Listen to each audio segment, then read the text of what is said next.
जब आपके दुश्मन में लड़ने की ताकत नहीं होती ना, तो जानते हैं वो क्या करता है? वो छिप कर वार करता है, झूठ फरेब की मदद लेने लगता है। जम्मू कश्मीर में आतंकवादी भी तो यही कर रहे हैं। घाटी में सेना ऑपरेशन ऑल आउट के जरिए उन्हें चुन चुन कर मार रही है, तो सीमा पर चौकसी बढ़ने से पाकिस्तान भी उनकी कोई मदद नहीं कर पा रहा। इसीलिए मौत सामने देखकर अब आतंकवादियों ने अपनी आखिरी चाल चल दी है।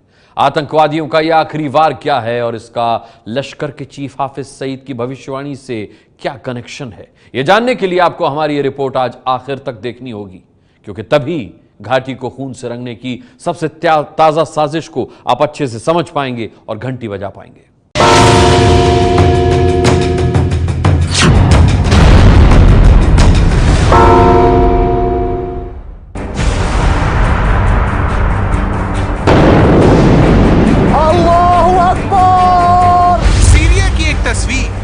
जहां कैमरे में एक बहुत बड़ा धमाका कैद हो जाता है।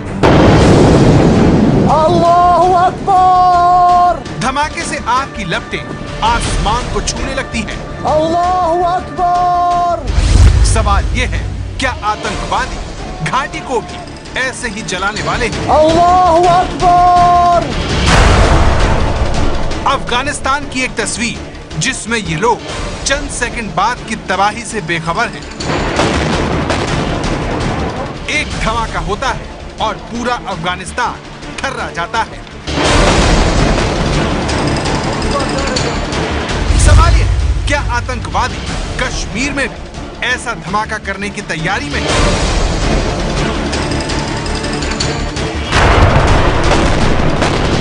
सीरिया की दूसरी तस्वीर, जहां आतंकवादी एक बड़े धमाके से बड़ा जख्म देते हैं।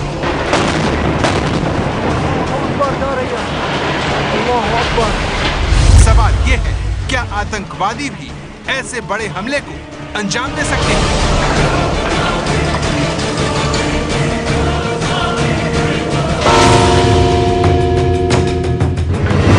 दुनिया भर में आतंकवादी एक झटके में बड़ी तबाही मचाने के लिए IED यानी इम्प्रोवाइज्ड एक्सप्लोसिव डिवाइस का इस्तेमाल करते हैं। ये बर्बादी का वो सामान है जिससे भरपूर तबाही होती है।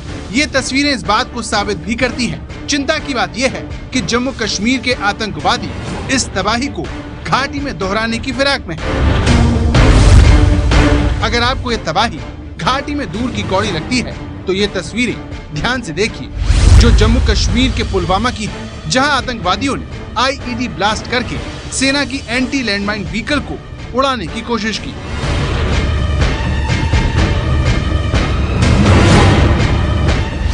ये गड्ढा देख रहे हैं आप, ये गहरा गड्ढा आतंकवादियों के धमाके की वजह से हुआ है।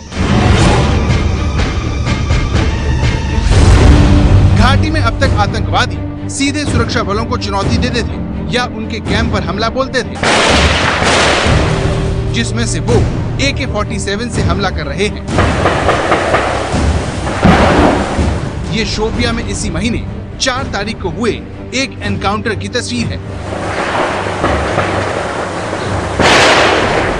लेकिन पुलवामा की इन तस्वीरों ने सुरक्षा एजेंसियों के कान खड़े कर दिए हैं। इसे आतंकवादियों की नई साजिश माना जा रहा है।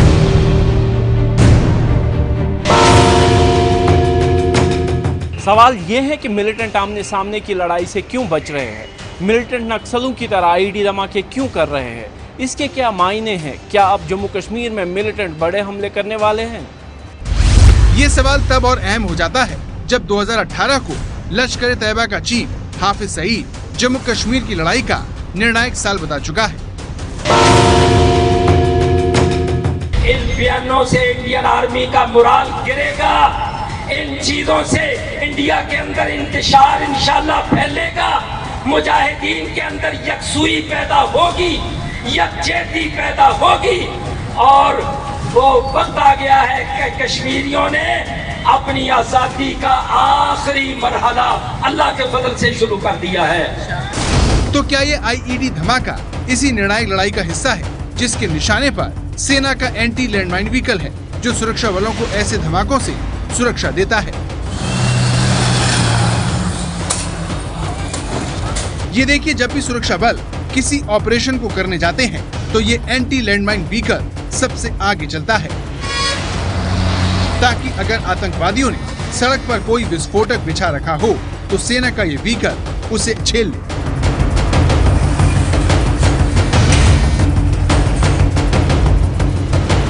पुलवामा हमले में भी ऐसा ही हुआ। आईईडी ब्लास्ट से इस एंटी लैंडमाइन व्हीकल को नुकसान तो पहुंचा, लेकिन आतंकवादी इसके अंदर बैठे सुरक्षा बलों को नुकसान नहीं पहुंचा सके।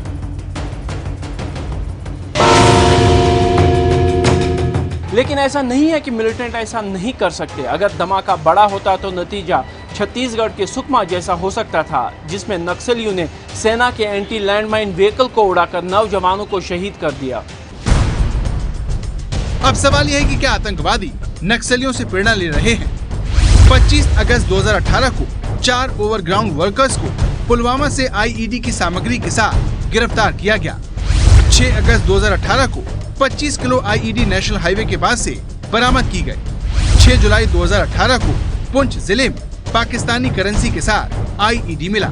इससे पहले इसी साल 13 और 14 जनवरी को श्रीनगर से आईईडी विस्फोटक मिला। ये 13 जनवरी की तस्वीरें हैं, जिसमें श्रीनगर बारामूला हाईवे से 5 किलो विस्फोटक खोजने में सुरक्षा एजेंसियों को कामयाबी मिली।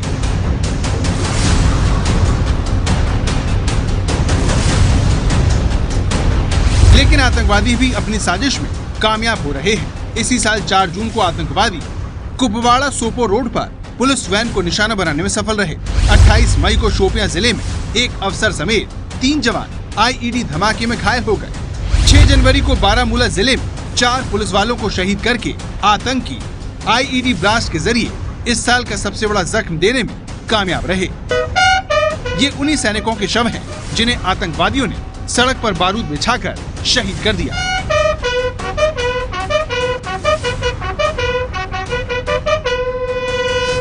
आतंकी हमलों के तरीकों में आ रहे इन बदलावों की वजह से ही जम्मू कश्मीर पुलिस के आईजी को नई रणनीति बनाने की बात कहने को मजबूर होना पड़ रहा है। सिलसिला बंद हुआ था, लेकिन आज उसके बाद आज ये हुआ है। सो we'll have to think about it, how to deal with such a situation. We'll put our heads together. We'll have to chalk out some new strategies to tackle this thing. अब सवाल उठता है कि मिलिटेंट आईईडी से धमाके क्यों कर रहे हैं, इसकी वजह क्या है। इस बारे में हमने रक्षा जानकार से उसकी राय जानी। आईईडी का हमला इसलिए होता है कि वो एक तो अपनी कैजुअलिटी बचाने के लिए, क्योंकि उनके पास लोग नहीं है इतने कि वो एक फोर्स के ऊपर अटैक कर सके। स्पेशली जो मिलिटेंट का कार्डर जो पाकिस्तान से ट्रेन होके अच्छी तरीके से आया था इनका, और जो वो कहते हैं ना जो मंजा हुआ मिलिटेंट था, वो कार्डर तो नियरली एलिमिनेट हो गए। अब इनके पास बचा है लोकल कार्डर, जो ना तो ये बच्चे प्लानिंग कर सकते हैं, ना वो प्रॉपर्ली ट्रेंड हैं। तो इसलिए आपने देखा जब भी जो मिलिटेंट्स, जब भी ये किसी जगह सिक्योरिटी फोर्सेस का ये कॉर्डन और सर्च ऑपरेशन होता है, 99.9% जो है उसके अंदर मिलिटेंट्स मारे जाते हैं। आतंकियों की रणनीति में बदलाव की एक वजह उनके पास हथियारों की किल्लत है। इस साल आतंकवादियों की भर्ती में इजाफा हुआ है। 15 जुलाई तक 110 कश्मीरी नौजवान आतंक का दामन थाम चुके हैं, जबकि 2017 में 126 आतंकी ही भर्ती हुए थे। 2016 में 88, 2015 में 66 और 2014 में 53 नौजवानों ने आतंक की राह पकड़ी थी। इस तरह नए आतंकी बनने के लिहाज से ये साल सबसे खराब साबित हो सकता है। हालांकि जम्मू कश्मीर के डीजीपी का दावा है कि इस महीने आतंकवादियों की भर्ती में कमी आई है। पार्स जो हमारे कोशिशें की जा रही हैं काफ़ी बच्चों को बरकलाने की, बट इस बार रिक्रूटमेंट हुई है, लेकिन मैं देख रहा था इस महीने उसमें गिरावट आई है और आगे और आएगी, क्योंकि आहिस्ता आहिस्ता ये बच्चे समझ आएंगे कि ये उनको कोई इस्तेमाल कर रहा है अपने पर्पस के लिए। हो सकता है कि ईद की वजह से आतंकवादियों की भर्ती पर असर पड़ा हो, लेकिन इस बात से इनकार नहीं किया जा सकता कि इस साल आतंक का रास्ता चुनने वाले आतंकवादियों की संख्या पिछले 2 सालों से कहीं ज्यादा है। लेकिन बॉर्डर पर सुरक्षा कड़ी होने से आतंकवादियों को सीमा पार से मदद नहीं मिल पा रही, जिस कारण आतंकवादियों के इतने बुरे दिन आ गए हैं कि उन्हें पैसे और हथियारों के लिए लुटेरा तक बनना पड़ रहा है।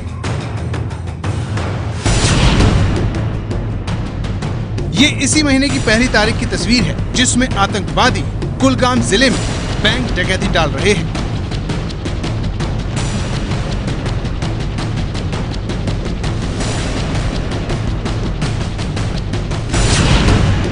अब 2 अगस्त की तस्वीरें देखिए, जिसमें आतंकवादी जम्मू कश्मीर बैंक के गार्ड की 12 बोर की बंदूक को लेकर फरार हो गए।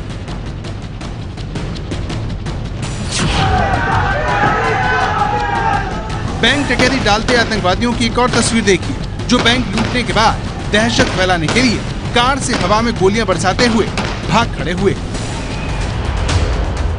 आतंकवादियों की सारी कोशिश आतंक के अपने गढ़ को बचाने की है, जिसके लिए अब उन्होंने आईईडी का सहारा लिया है, जिसे खाद, गन पाउडर, हाइड्रोजन पेरोक्साइड के जरिए बनाया जाता है, जो आसानी से कहीं भी मिल जाता है। आईईडी ब्लास्ट कितना बड़ा जख्म दे सकता है, ये समझने के लिए आपको इसी साल मार्च महीने की तस्वीरें देखनी चाहिए, जिसमें सीआरपीएफ के एंटी लैंडमाइन व्हीकल के नक्सलियों ने परखच्चे उड़ा दिए। ऐसा तब हुआ जब एंटी लैंडमाइन व्हीकल को आईईडी धमाके करके टेस्ट किया जाता है। ये तस्वीरें देखिए, जिसमें धमाके से गहरा गड्ढा हो गया, फिर भी एंटी लैंडमाइन व्हीकल को नुकसान नहीं पहुंचा। ऐसा इसीलिए हुआ क्योंकि ये व्हीकल 1400 किलोग्राम तक भारी होता है। धमाके को व्हीकल की माइन प्रोटेक्टेड स्टील सह लेती है। आमतौर पर anti landmine vehicle 14 kilo RDX के धमाके को झेल सकता है, लेकिन जब धमाका इससे बड़ा हो तो फिर नतीजा सुकमा जैसा होता है। दरअसल आईईडी के जरिए धमाका करना बहुत आसान होता है। यही कारण है कि तमाम एहतियात के बावजूद इन धमाकों को रोकना बहुत मुश्किल होता है। ये इसी साल अप्रैल में छत्तीसगढ़ के बीजापुर में नक्सलियों आईईडी धमाका करके 2 सुरक्षा बलों को शहीद कर दिया। बाद में सीआरपीएफ ने दूसरे छिपे आईईडी को नाकाम भी किया।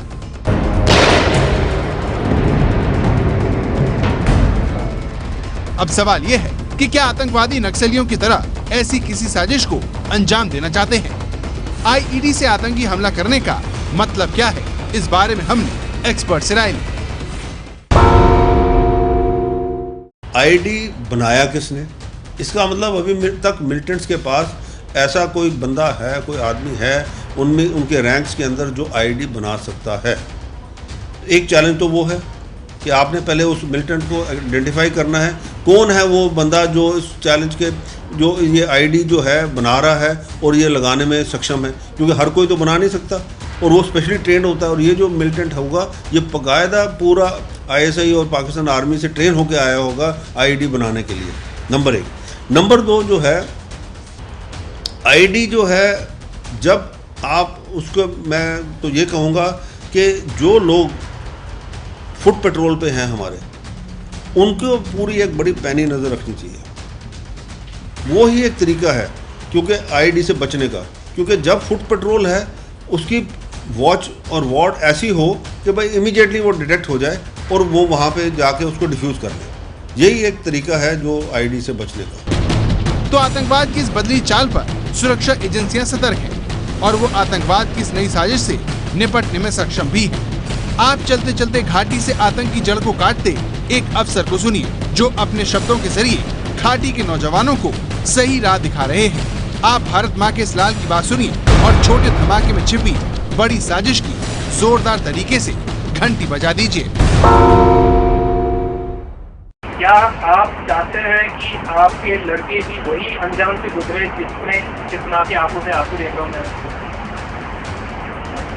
अगर आपके तरफ से पहल नहीं होगी वो दिन भी दूर नहीं। आपको लगता है, ये आज बताइए, एक जो मिलिटेंट बना है, एक लड़का जो 2 साल से ज्यादा जिंदा है, तो वही हल है। और मैं आपको भरोसा दिलाऊं, मेरा काम ही हुआ, मैं उससे ज्यादा जिंदा रहने भी नहीं दूँ। लेकिन क्या यही तरीका है? क्या हम चाहते हैं कि हमारे बच्चे ऐसे जो है भूले भटके दुश्मनों के बहकावे में आके हमारे से बिछड़ के और आपके घर परिवार से अलग होके कहीं जाके मरे और आपकी जिंदगी भर के लिए वो दुख बना रहे? माँ बाप की तरफ से हम क्यों वो पहल नहीं कर पा रहे कि हमारे बच्चे जो है, मैं आपको भरोसा दिलाऊं यार, यहाँ पे बीच में ऐसे लोग बैठे हैं जिनके लड़कों को हमने कोशिश की है बचाने की, एनकाउंटर के बीच में इसीलिए निकालने की कोशिश की, बट जरूरी नहीं कि हर बार हो।